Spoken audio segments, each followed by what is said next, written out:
नमस्कार मित्रांनो, मी रसाळ sir, physics शिका मराठीत या आपल्या यूट्यूब चॅनलमध्ये सर्वांचं हार्दिक स्वागत.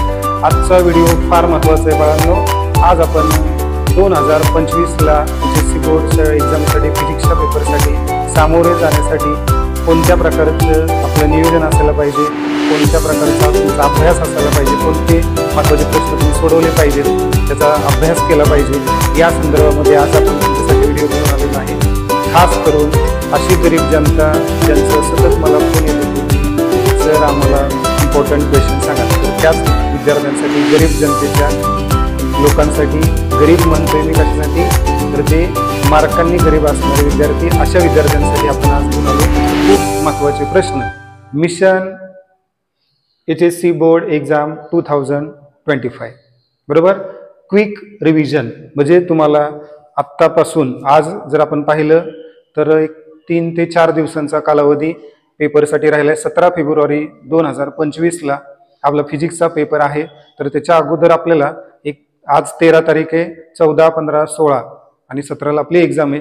एक 2-3 दिवसांचा कालावधी आपल्याकडे आहे. तर या 2-3 दिवसामध्ये तुम्ही कमीत कमी वेळेमध्ये अभ्यास करून जास्तीत जास्त मार्क मिळवण्यासाठी हा व्हिडिओ नक्की इतर सर्व 12वीच्या विद्यार्थ्यांपर्यंत पोहोचवा. नक्कीच तुम्हाला या व्हिडिओचा फायदा झाल्याशिवाय राहणार नाही. बघा, आता आपण काही 5 पॉइंट कव्हर करण्याचा प्रयत्न केलेला आहे.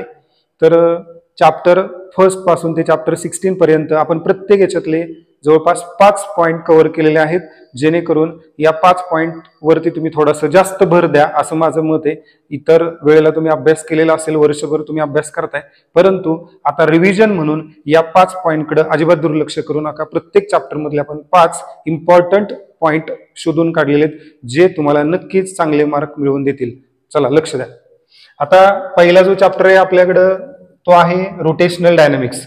रोटेशनल डायनामिक्स मध्ये मॅक्झिमम सेफ्टी स्पीड आहे, बरोबर. अलॉंग कर्ड हॉरिझॉन्टल रोड आहे, कर्ड बँक्ड रोड आहे, त्यानंतर कॉन्व्हेक्स ओव्हर ब्रिज आहे किंवा वेल ऑफ डेथ आहे. परंतु माझ्या माहितीप्रमाणे बँक्ड रोडच्या रिलेटेड जे मॅक्झिमम सेफ्टी स्पीड आहे ते तुम्हाला येऊ शकतं. व्हर्टिकल सर्क्युलर मोशन हा एक कन्सेप्ट आहे, ज्याच्यामध्ये लिनियर वेलॉसिटी आहे, त्यानंतर डिफरन्स इन टेन्शन आहे, total energy of particle performing vertical circular motion हा पण पॉइंट आहे, टोटल एनर्जी कॉन्झर्वेशन लॉ आहे, बरोबर आहे का. पण माझ्या माहितीप्रमाणे difference in tension that is T2 minus T1 at highest and lowest point is equal to 6 mg हा क्वेश्चन तुम्हाला येऊ शकतो, बरोबर. त्याच्यानंतर तिसरा जो पॉइंट आहे रोटेशनल डायनामिक्स मधला तो आहे kinetic energy of rotating rigid body.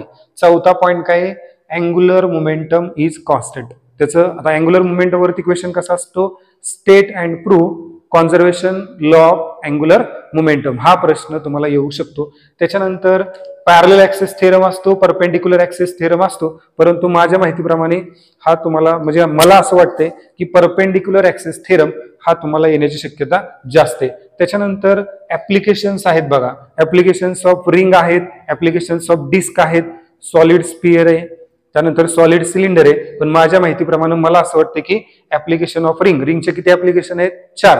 Movement of inertia of ring about an axis of rotation passing through centre of mass, about diameter, about tangent in its place and about tangent perpendicular to its plane. हे 5 point अजिबात विसरू नका, हे compulsory करा. याच्या व्यतिरिक्त तुम्हाला वेळ भेटला जास्त पॉइंट केले तरी चालतील. नेक्स्ट सेकंड चॅप्टर आहे आपल्याकडं मेकॅनिकल प्रॉपर्टीज ऑफ फ्लुइड, बरोबर. म्हणजे फ्लुइडच्या प्रॉपर्टीज आहेत, बरोबर. आता याच्यामध्ये स्टोक्स लॉ आहे, molecular theory of surface tension आहे, त्यानंतर सरफेस टेन्शनचं इक्वेशन मिळवण्यासाठी 3 मार्काचा प्रश्न असतो, T is equal to rho r GH upon 2 cos theta, theta with the angle of contact. त्यानंतर बर्नल इक्वेशन हा पण महत्वाचा पॉइंट आहे. पास्कल लॉचं स्टेटमेंट तुम्हाला त्या ठिकाणी विचारलं जाऊ शकतं, त्याचे ऍप्लिकेशन्स विचारले जाऊ शकतात. कदाचित Laplace's law of spherical membrane हा अतिशय महत्वाचा प्रश्न आहे. Laplace's law of spherical membrane that is excess pressure PI minus PO is equal to 2T upon R हा प्रश्न अतिशय महत्वाचा आहे. नेक्स्ट तिसरा चॅप्टर आहे kinetic theory of gases and radiation. त्याच्यामध्ये तुम्हाला pressure of an ideal gas P is equal to 1/3 rho CRMS square. Rho म्हणजे डेन्सिटी, CRMS म्हणजे रूट मीन स्क्वेअर वेलॉसिटी याच्यावरती महत्वाचा प्रश्न बाळांनो विचारला जातो. त्याच्यानंतर याच्यावरती प्रॉब्लेम येऊ शकतो. CRMS is directly proportional to root T किंवा square root of absolute temperature. आता याच्यावरती प्रॉब्लेमला पण क्वेश्चन असतो, थिअरीला पण क्वेश्चन असतो. Show that CRMS is directly proportional to root T.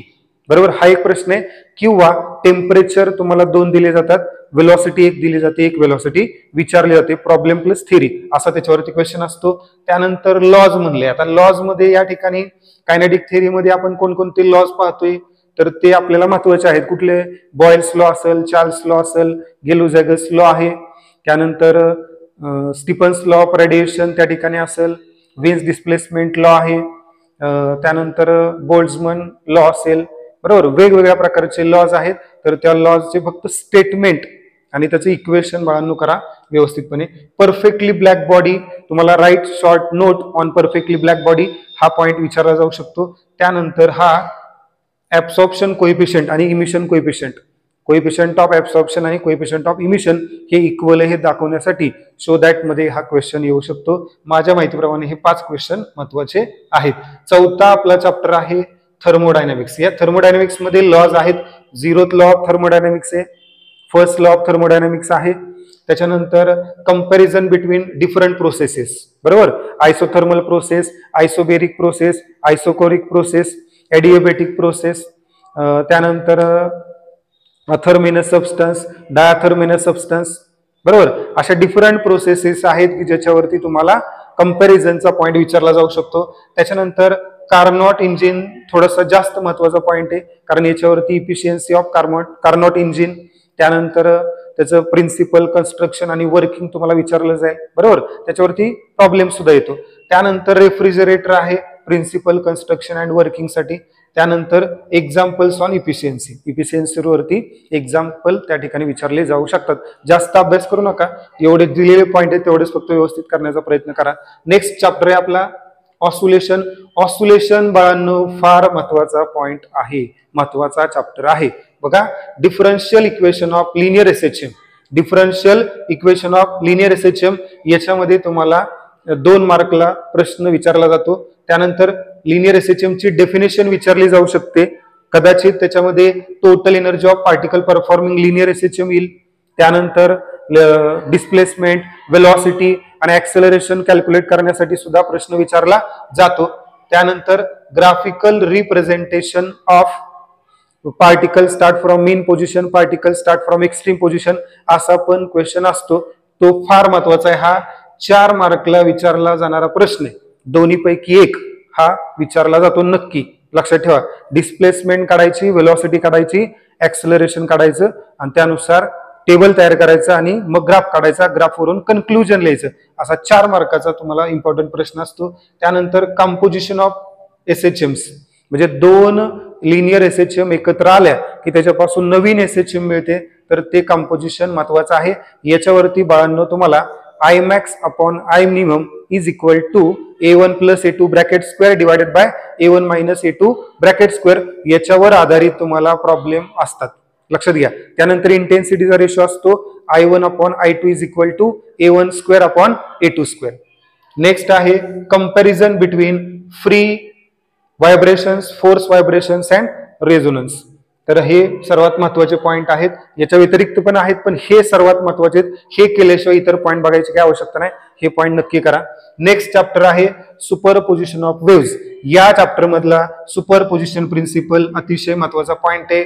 Stationery wave मध्ये तुम्हाला स्टेशनरी वेव्हची डेफिनेशन, स्टेशनरी वेव्हचे कॅरेक्टरिस्टिक असा प्रश्न विचारला जाऊ शकतो. त्यानंतर फॉर्मेशन ऑफ बीट, याच्यामध्ये तुम्हाला capital N beat frequency N1 minus N2 हे विचारलं जाऊ शकतं. त्या ठिकाणी नोड आणि अँटी नोड त्याच्या कंडिशन आहेत त्या विचारल्या जाऊ शकतात. काही त्याच्यावरती एक्झाम्पल असतील ते विचारलं जाऊ शकतं. पण हे 2 पॉइंट अतिशय महत्वाचे आहेत. Vibration in strings and pipe is open at both end, याच्यावरती तुम्हाला 100% क्वेश्चन येण्याची शक्यता असते. डायग्राम महत्वाची. डायग्राम जर तुम्हाला व्यवस्थितपणे जमली तर त्याच्यावरचं एक्सप्लेनेशन तुम्हाला करायला सोपं जातं. हा चॅप्टर फार महत्वाचा आहे. नेक्स्ट चॅप्टर आहे chapter number 7 wave optics. Wave optics मध्ये बाळांनो इंटरफरन्सची डेफिनेशन तुम्हाला विचारली जाते. कन्स्ट्रक्टिव्ह इंटरफरन्स आहे, डिस्ट्रक्टिव्ह इंटरफरन्स आहे, त्याची कंडिशन विचारली जाते. त्यानंतर अतिशय महत्वाचा प्रश्न, condition for getting steady interference pattern, हा महत्वाचा पॉइंट आहे, 2 मार्कला विचारला जातो. त्यानंतर आहे Fraunhofer diffraction due to single slit, Fraunhofer diffraction due to single slit हा एक महत्वाचा पॉइंट आहे. त्यानंतर आहे state and prove Brewster law, Brewster law सुद्धा तुम्हाला विचारला जातो. त्याच्यावरती एक्झाम्पल पण असते 1 मार्कसाठी. Mu is equal to tan I P, refractive index दिला, पोलरायझिंग अँगल कॅल्क्युलेट करायचा, पोलरायझिंग अँगल दिला, रिफ्रॅक्टिव्ह इंडेक्स कॅल्क्युलेट करायचा. नेक्स्ट पॉइंट आहे हायजेन्स प्रिन्सिपल, हायजेन्स प्रिन्सिपलचे 3 पॉइंट त्या ठिकाणी बाळांनो असतात. ते 3 पॉइंट लिहायला 2 मार्कला सुद्धा विचारलं जातं. त्याच्यानंतर रिफ्लेक्शन लॉ आहे, रिफ्रॅक्शन लॉ आहे, परंतु तुम्ही हे 5 पॉइंट जर केले तर मला असं वाटतं की रिफ्लेक्शन आणि रिफ्रॅक्शन वरती क्वेश्चन येईलच, याची थोडीशी शंका आहे. त्यामुळे हे 5 पॉइंट वेव्ह ऑप्टिक्स मधले करा. नेक्स्ट चॅप्टर आहे आपला इलेक्ट्रोस्टॅटिक्स, अतिशय महत्वाचा चॅप्टर आहे. याच्यामध्ये ऍप्लिकेशन्स आहेत, जवळपास 4 ऍप्लिकेशन होते, ते आता 3 ऍप्लिकेशन आपल्या समोर आहेत. एक आहे स्पिअरचं, चार्जड स्पिअर, चार्जड सिलेंडर आणि चार्जड इन्फायनाइट प्लेन शीट, बरोबर. तर याच्यावर आधारित तुम्हाला ऍप्लिकेशन आहे गॉस लॉचं, इलेक्ट्रिक इंटेन्सिटी किती असते ते कॅल्क्युलेट करायचंय, बरोबर. हे महत्वाचं आहे. 3 ऍप्लिकेशन आहेत, त्यातलं एक ऍप्लिकेशन तुम्हाला येऊ शकतं. त्यानंतर आहे Van de Graaff generator, Van de Graaff generator principle, construction आणि वर्किंग ते विचारलं जातं. त्यानंतर combination of capacitor, combination of capacitor बाळांनो खूप महत्वाचा पॉइंट आहे. सिरीज कॉम्बिनेशन आणि पॅरलल कॉम्बिनेशन ऑफ कॅपॅसिटर, ज्याच्यावरती थेरीला क्वेश्चन आला तर त्या ठिकाणी प्रॉब्लेम साठी क्वेश्चन येतोच, बरोबर, महत्वाचा आहे. त्यानंतर energy stored in capacitor, U is equal to 1/2 CV square किंवा 1/2 QV, याच्यावरती थेरी क्वेश्चन असतो, नाहीतर प्रॉब्लेमचा 3 मार्काचा प्रश्न त्या ठिकाणी विचारला जातो आणि कंपॅरिझन विचारलं जाईल किंवा डेफिनेशन विचारली जाईल, polar molecule and non polar molecule.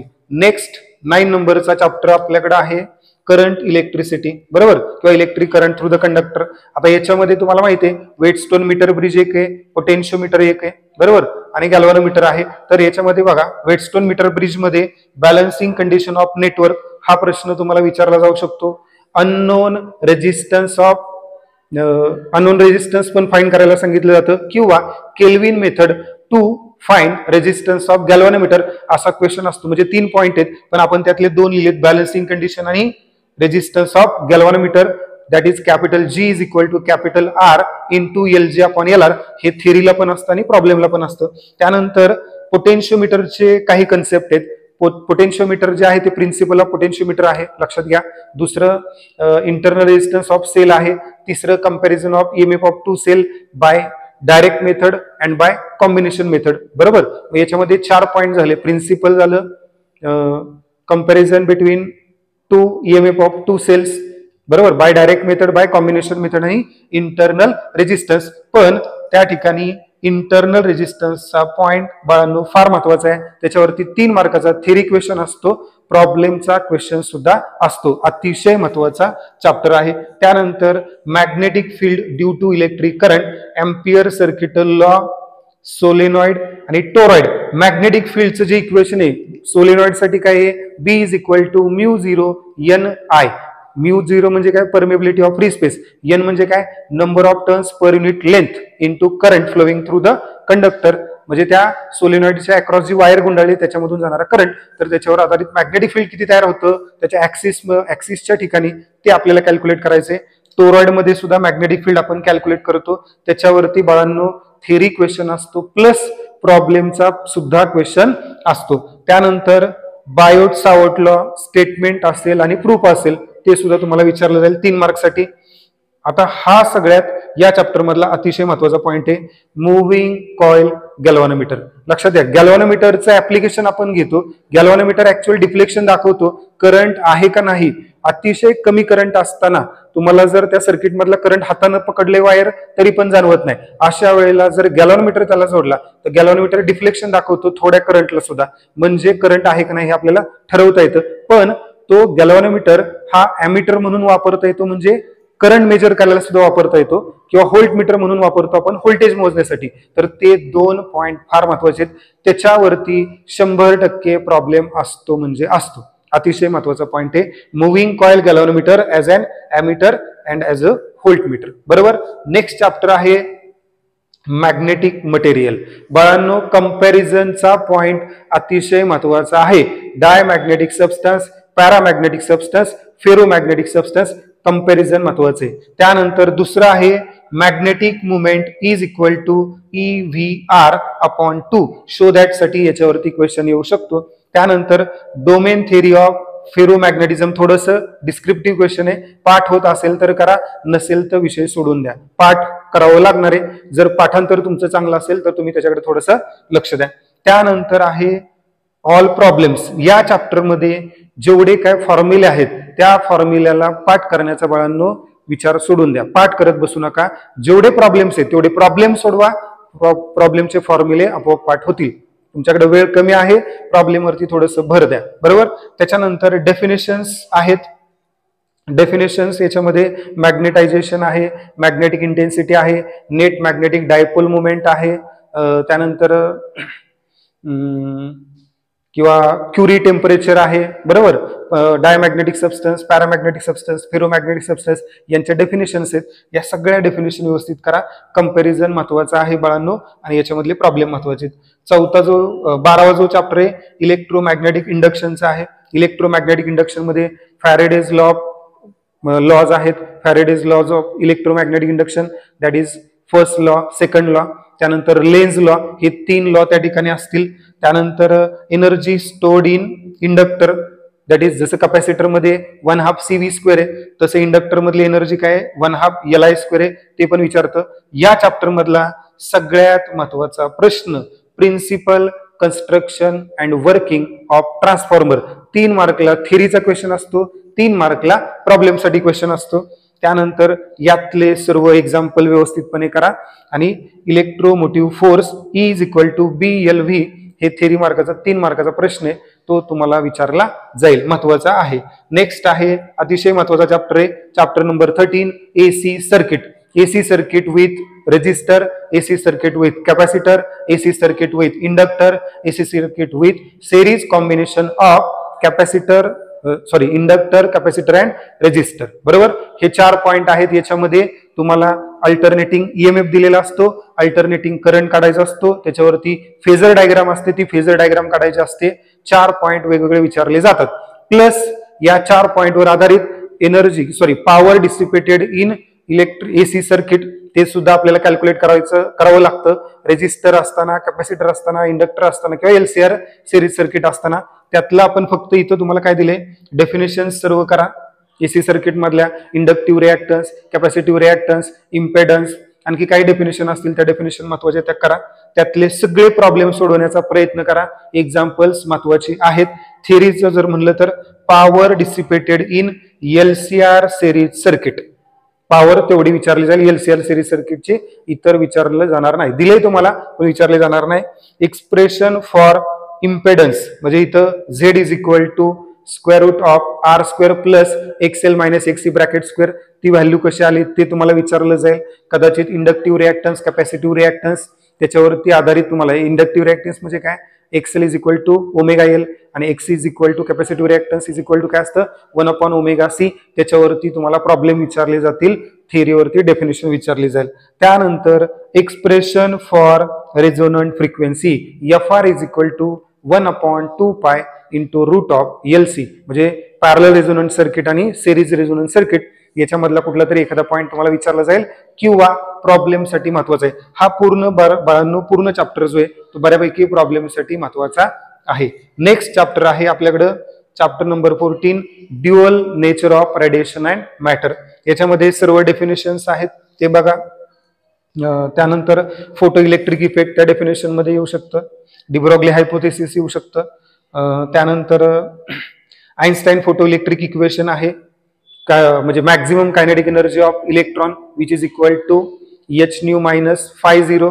बरोबर का. मग डेफिनेशन मध्ये त्याच्यामध्ये φ0 म्हणजे काय फोटो इलेक्ट्रिक वर फंक्शन, न्यू म्हणजे काय frequency of incident light, new 0 म्हणजे काय थ्रेशोल्ड फ्रिक्वेन्सी, लॅम्बडा म्हणजे काय वेव्हलेंथ ऑफ लाईट, लॅम्बडा 0 म्हणजे काय, थ्रेशोल्ड वेव्हलेंथ, बरोबर. त्यानंतर V0 म्हणजे काय, स्टॉपिंग पोटेन्शियल, बरोबर. अशा इम्पॉर्टंट डेफिनेशन त्या ठिकाणी तुम्हाला विचारल्या जातील. महत्वाचे त्याच्यावरती प्रॉब्लेम सगळ्यात महत्वाचे, या चॅप्टर मधले प्रॉब्लेम महत्वाचे, सगळे एक्झाम्पल करायचे. थेरी क्वेश्चन आहे फोटो इलेक्ट्रिक सेल, हा पण महत्वाचा आहे. आणि डिब्रॉग्ली हायपोथेसिस विचारली जाण्याची शक्यता जास्त आहे. हे 5 पॉइंट याच्यामधले कव्हर करा. त्यानंतर आहे 15वा चॅप्टर ऍटम, मॉलिक्यूल आणि न्यूक्लियस किंवा स्ट्रक्चर ऑफ ऍटम, बरोबर. आता याच्यामध्ये बोहर्स पॉस्टुलेट 3 विचारले जातात. Bohr's first postulate, second postulate आणि थर्ड पॉस्टुलेट 1 मार्कला, 2 मार्कला किंवा 3 मार्कला विचारले जातील. त्याच्यावर आधारित क्वेश्चन आहे. रेडियस ऑफ बोहर ऑर्बिट, तो पण थेरी क्वेश्चन आहे, मोठा आहे, 3 मार्काचा आहे.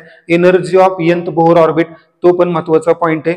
किंवा वेलोसिटी ऑफ बोहर ऑर्बिट, त्यानंतर अँग्युलर वेलोसिटी असेल, फ्रिक्वेन्सी ऑफ बोहर ऑर्बिट त्या ठिकाणी, फ्रिक्वेन्सी ऑफ इलेक्ट्रॉन त्या ठिकाणी विचारलं जाईल. असे वेगवेगळे आहे, पण माझ्या माहितीप्रमाणे energy of electron En is equal to, तो पॉइंट महत्वाचा आहे म्हणून मी ते दिलेले. ज्याच्यामध्ये डायग्राम सुद्धा आहे. स्पेक्ट्रल सिरीज आहे, Lyman series, Balmer series, Paschen series, Brackett series आणि पिफंड सिरीज, याच्यावरती एनर्जी लेवल डायग्राम आहे. ती डायग्राम महत्वाची आहे आणि फॉर्म्युला पण महत्वाचे, जेणेकरून आपल्याला त्याच्यावरती एक्झाम्पल सोडवता येतील.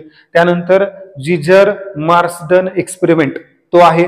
अतिशय महत्वाचा पॉइंट म्हणजे radioactive decay law, disintegration law किंवा हाफ लाईफ पिरियड वरती प्रॉब्लेम, हाफ लाईफ पिरियडची डेफिनेशन, त्याच्यावरती प्रॉब्लेम पण महत्वाचा असतो. T is equal to 0.693 upon lambda, half life पिरियडचा फॉर्म्युला आहे. त्याच्यावर आधारित 2 मार्कचं एक्झाम्पल असतं. आणि याच्यामध्ये डेफिनेशन असेल किंवा शॉर्ट नोट असेल, न्यूक्लिअर फ्युजन आणि न्यूक्लिअर फिजन, बरोबर. हे अणुबॉम्बचे रिलेटेड आहे, तर तो क्वेश्चन सुद्धा तुम्हाला विचारला जातो. आणि लास्ट आणि महत्वाचा चॅप्टर आहे सेमी कंडक्टर. सेमी कंडक्टर बाळांनो फार महत्वाचा चॅप्टर आहे. त्याच्यामध्ये हाफ वेव्ह रेक्टिफायर, फुल वेव्ह रेक्टिफायर या दोन्हीपैकी एक कुठलाही कन्सेप्ट त्यांच्या आवडीचा आहे, कुठलाही क्वेश्चन तो विचारण्याचा प्रयत्न असतो. त्यानंतर एलईडी आणि फोटोडायोड या दोन्हीपैकी एक ऍप्लिकेशन त्या ठिकाणी येऊ शकतं. सोलर सेल पण आहे, सोलर सेल पण येऊ शकतं, पण माझ्या माहितीप्रमाणे या 2 पैकी येईल. त्यानंतर करंट रेशो, हा फार महत्वाचा पॉइंट आहे. अल्फा डीसी आणि बीटा डीसी, ज्यावेळेला तुम्ही ट्रान्झिस्टर सर्किटचा अभ्यास करता, त्याच्यामध्ये current from the base, current from collector, current from emitter, that is IE, IC आणि IB यांच्यामधलं जे रिलेशन आहे, त्याच्यानुसार अल्फा डीसी आणि बीटा डीसी असे करंट रेशो आपल्याला मिळतो. तर त्याच्यावर आधारित सुद्धा क्वेश्चन 2 मार्कला विचारला जातो. प्रॉब्लेम सुद्धा असतो, थेरी पण असते. त्यानंतर या ठिकाणी transistor as an amplifier, transistor as an amplifier, transistor as a switch, असे ट्रान्झिस्टरवरती 2 क्वेश्चन असतात. त्यातला माझ्या माहितीप्रमाणे मला असं वाटतं की तो ट्रान्झिस्टर ऍज अन एम्प्लिफायर हा क्वेश्चन तुम्हाला येऊ शकतो, जास्त शक्यता आहे. आणि last point logic gate. Logic gate मध्ये आपल्याला माहिती आहे and gate, or gate, nor gate, बरोबर, नॉट गेट, नॅन्ड गेट, बरोबर. त्यानंतर एक्सऑर गेट, असे डिफरंट लॉजिक गेट्स आहेत, युनिव्हर्सल गेट्स आहेत, बरोबर. तर या ठिकाणी त्याचे डायग्राम असेल, ट्रूथ टेबल असेल, बरोबर का. त्यानंतर त्याचं एक्सप्लेनेशन असेल, तर हे तुम्हाला विचारलं जाईल. कधी ते एखादे डायग्राम देतात, मग त्याच्यावरून बुलियन एक्सप्रेशन विचारतील, बरोबर. आणि असं भरपूर तुम्हाला याच्यावरती क्वेश्चन आता जरी नाही विचारले बोर्डाच्या एक्झामला, तरी पण सीईटीला विचारण्याची शक्यता जास्त आहे. बाळांनो, आपला जर व्हिडिओ आवडत असेल तर नक्की लाईक करा. जास्तीत जास्त 12वीच्या विद्यार्थ्यांपर्यंत पोहोचवण्याचा प्रयत्न करा, कारण बोर्डाचा पेपर आपला 17 फेब्रुवारीला आहे. सर्वांना बोर्ड एक्झामसाठी यथार्थ सायन्स अकॅडमी तर्फे, आपल्या फिजिक्स शिका मराठीत या युट्यूब चॅनल तर्फे सर्वांचं हार्दिक अभिनंदन किंवा सर्वांना हार्दिक शुभेच्छा. लक्षात ठेवा, तुमचा पेपर हा खूप सोपा असतो. फक्त आणि फक्त तुमच्या मनामध्ये फिजिक्स विषयाची भीती भरपूर प्रमाणामध्ये भरलेली असते. त्यामुळे कुणीही घाबरू नका. जे सांगितलेलं आहे सगळं करण्याचं काम करू नका, सगळं सिलेबस करायचं काम करू नका. हार्ड वर्क करायची गरज नाही, स्मार्ट वर्क करा. नक्कीच तुम्हाला या परीक्षेमध्ये यश येईल. पुन्हा एकदा आपल्या यथार्थ सायन्स अकॅडमी तर्फे मी रसाळ सर तुम्हाला बोर्ड एक्झाम 2025 फिजिक्सच्या पेपरसाठी हार्दिक शुभेच्छा देतो आणि सांगतो. आपला व्हिडिओ आवडला असेल तर जास्तीत जास्त विद्यार्थ्यांना लाईक करा, शेअर